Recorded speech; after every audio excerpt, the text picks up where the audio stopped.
几十块给我这样满满的肉，很好吃。我居然带别人踩雷了，真的是非常的台南甜加3级，根就是甜，很甜。嗨，我是 Sharon， 我9月去台南打工换宿1个月啦。这段时间我主要都是剪 Reel 为主，原本只是随意拍，然后随手剪当日记而已。结果每天都在吃，然后就不小心变成美食账。虽然粉丝增加了很开心，但我没有当美食部落客。但因为发了，所以很多人到台南就会问我有什么好吃的，就干脆接影片。以后有人问我，就是直接丢这支影片。但没剪到的不代表不推荐，有时候就只是台南要并桌就很尴尬，我也还没有习惯在外面拿着手机讲话，加上有时候就是心情使然，就今天天气好好，就觉得我在这边吃东西好幸福哦，所以可能评价就会特别好。总之这一份清单就是超级不客观，仅供参考，仅供参考。这里面可能会有点长，我有按食物的类型分，你们就自己跳着看吧，记得帮我按赞分享就好。好了，拿出你的手机，我们开始吧。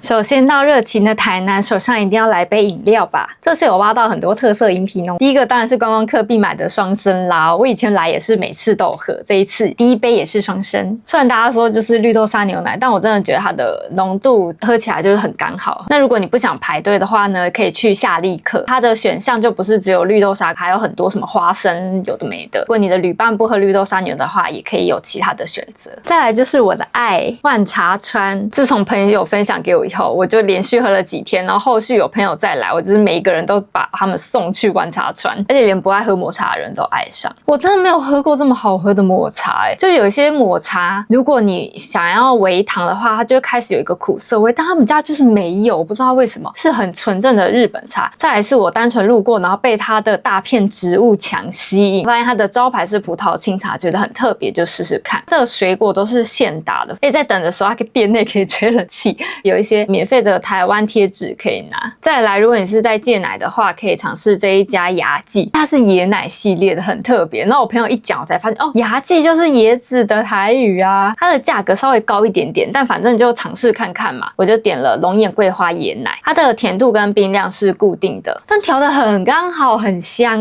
蛮惊艳的。如果你在戒奶但又想喝手摇的话，蛮推荐试看看的。再来一样，路过发现人很多，我才知道是网红店的青山茶行。我点它的招牌琥珀冰砖奶，是用茶砖，是很好喝啊，但真的排太长。不用排的话是可以尝试一下。那如果你坚持要排的话呢，它开店前10分钟，大概它的店门口就会排满了。那如果你跟我一样不爱排队的人类，可以去另外一间try茶。我是因为太晚去了，只剩下无糖茶，好像蛮多人是先预定的。它一样是用茶砖，爱喝无糖茶的话，可以直接前往这一间。那另外一间就是大家都知道的药师红茶，我就不再多做介绍了。再来是奶茶系列，喜欢真奶的话，可以去虾仁饭附近的寿奶茶，烤茶蛮赞的。如果你想要加比较特别的料，可以去60 Plus， 还是要念60家。假日的时候我吓到，原来那么多人，然后我就看评论，我才发现哦，原来是有其他网红介绍过的。它的茶丸很特别，但其实你直接快速吸的话是吸不出特别的味道，你是要细嚼才能嚼得出茶香。但个人觉得它比较适合配奶茶，配它的纯茶的话有点可惜。它的茶很特别，是雪乌龙，重点都被抢掉了，你就只一直吸得到那个茶丸甜甜的味道，你吸不到那个茶香。纯茶的话就专心喝它的茶香味就好了。再来是外带咖啡啦，一定不能错过的 Brista Red Coffee， 他们的招牌芭乐美式真的很好喝，而且拍起来又好看。脆梅咖啡也好喝，如果你要无咖啡因的话，桑葚柠檬也好喝，就是无雷，我已经去了好几次了。那如果想喝冰拿铁的话呢，推荐 K30， 虽然它的招牌是土耳其咖啡，但我觉得那个对我而言味道有点太特殊了，反而是它的冰拿铁让我很惊艳，因为它用的是咖啡冰砖，浓度调得很刚好，你喝到后面也不会觉得都是水的味道。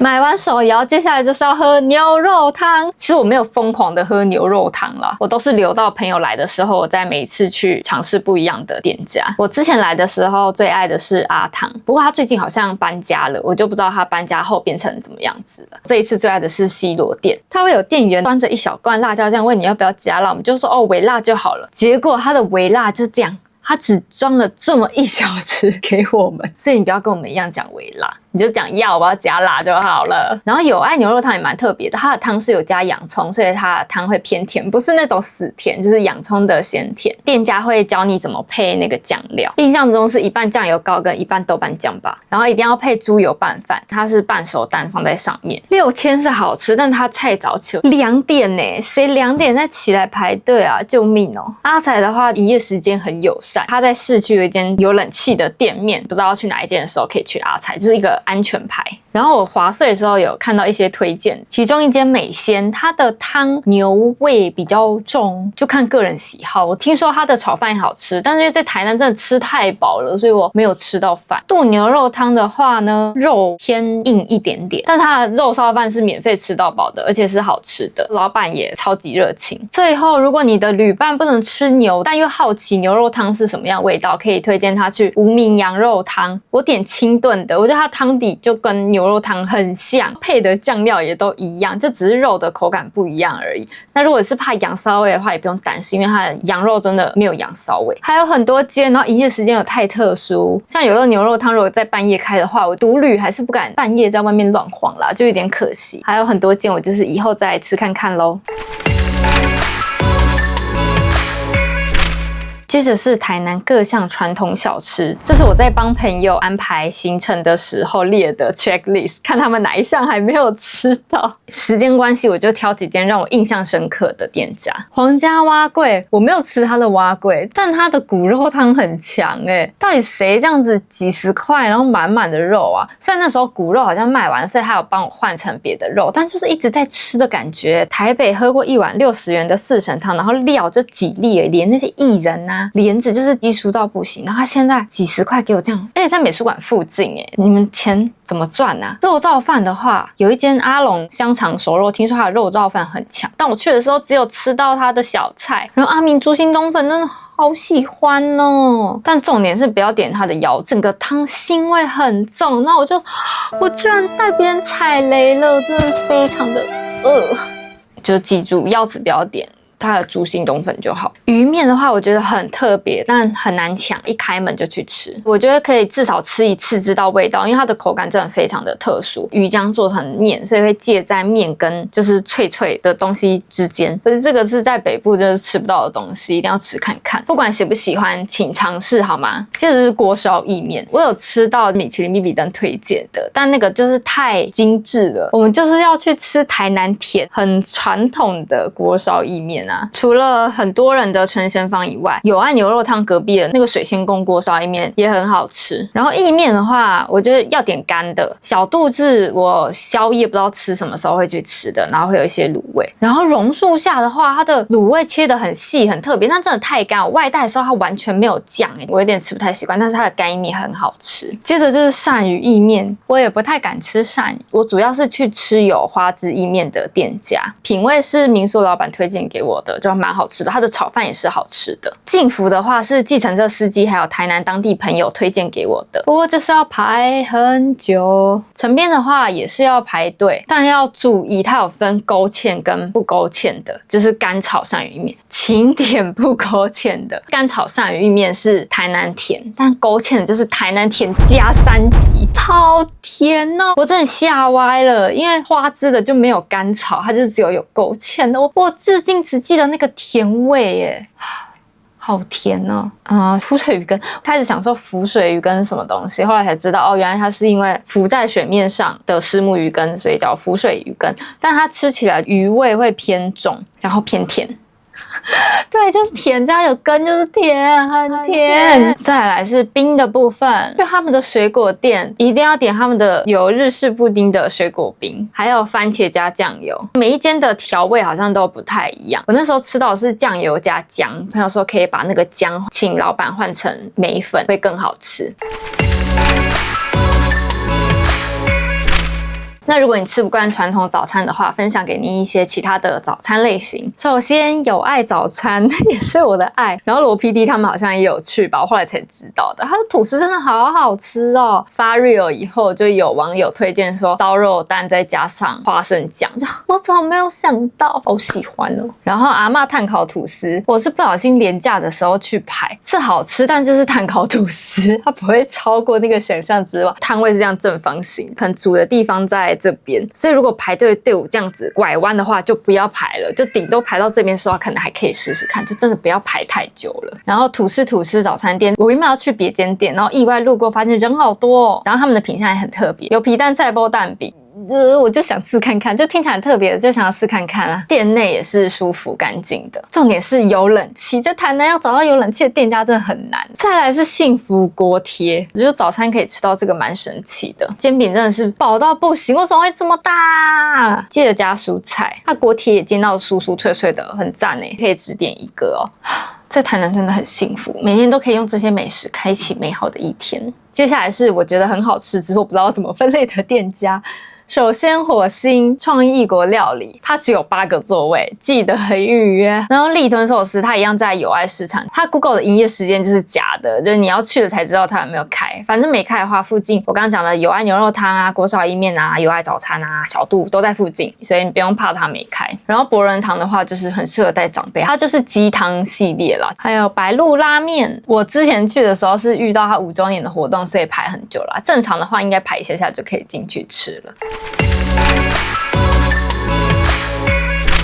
然后是点心宵夜的部分，我会笑出来是因为我第一项写的是小上海的香酥鸡，它的咸酥鸡是甜的。我平常没有吃咸酥鸡，那我是看到评论的，我就太好奇什么味道了，就是咸甜的，我觉得还不错。如果你不怕生的话，或许可以跟老板要那个雪来吃。然后同一条路上有一个什么金椒条的鸡蛋糕，它有名的是加 cheese 的，但我是喜欢它传统很便宜，1份35块的鸡蛋糕。然后在同一条路上再往前走是 Yummy 薯条啊，然后它很特别的是它有红番薯跟一般番薯跟马铃薯的薯条，你可以直接点一份综合。接下来是太阳牌冰品跟益农炸溏心蛋，这2间在斜对面而已，在等进府的时候可以有人去买冰啊之类的。接下来是布丁，台南真的太多布丁了，但因为我真的被咖啡厅啊等等的布丁必吃的评论骗到，就吃它就是普通的布丁啊，但吃面霸的布丁很好吃，它的布丁真的超级绵密到不行耶，它是有一点焦糖苦香的味道，好吃哦。它的面也是好吃的，所以你们就是可以直接去吃正餐，然后一定要点布丁。它布丁真的让我念念不忘耶。那如果是想要吃传统的鸡蛋布丁的话，可以吃鸭母寮的阿婆布丁，它在早市里面，所以记得要早上去买哦。然后是面包可以带回家吃的系列，很多人知道全野家的冰吧？你知道他们家有面包吗？他们招牌是茶螺，因为我很喜欢茶的甜品，所以就有去吃看看。然后它对面有一个咖椰吐司，其实好像念嘎亚吧，是马来西亚带进来的。如果你喜欢冰火菠萝油的话，应该就会蛮喜欢它，就是它的吐司版本。那如果你在外面玩太晚，已经没有晚餐，但肚子很饿怎么办呢？推荐你去沙头公海产，它除了正餐以外，也有关东煮跟一些烤物。如果有人肚子很饿，可以去点一些炒饭啊。那其他肚子饿的人还是有一些小菜可以吃。这一间也是米其林推荐的。如果你想去逛夜市的话呢，就记得口诀：大五花，大东夜市、武圣夜市、花园夜市，周一到周日每一天的开的时间。咖啡厅的话呢，因为我下午喝咖啡会睡不着，所以我去的咖啡厅并不多。我真的很喜欢台南的咖啡厅耶，就是它的氛围营造得非常的好，你会感受得到老板的品味，不是那种一般桌椅而已。天哪，有人听得懂我在说什么吗？而且很多都是老宅改建，所以建筑物本身就很有特色了。就只是我会睡不着，而且台南太多好吃的，有时候就是吃不下甜点，就只好放弃。像拖延啊跟山崎，它的低消都是金额，不是一杯饮料。还有很多人推荐给我的鬼咖啡，我很幸运，我去的时候刚好下雨，一个人包场，所以还蛮享受的。酒吧的话，虽然我不喝酒，但我朋友之前带过我去Bar Home，店员人非常好，他招待的 shot 会依照我们每个人的酒量去调，就可能有人是无酒精，然后像我的话，他可能就配甜白酒，就算你不会喝酒，你也可以很享受，而且它的食物很好吃，也是有正餐类的，所以我觉得这一间是不管你会不会喝酒都可以去的店。然后永乐市场2楼也有一些酒吧，但永乐市场连白天去都有一点暗暗的，所以我觉得晚上女生一个人的话可能有一点危险，最好是结伴去了。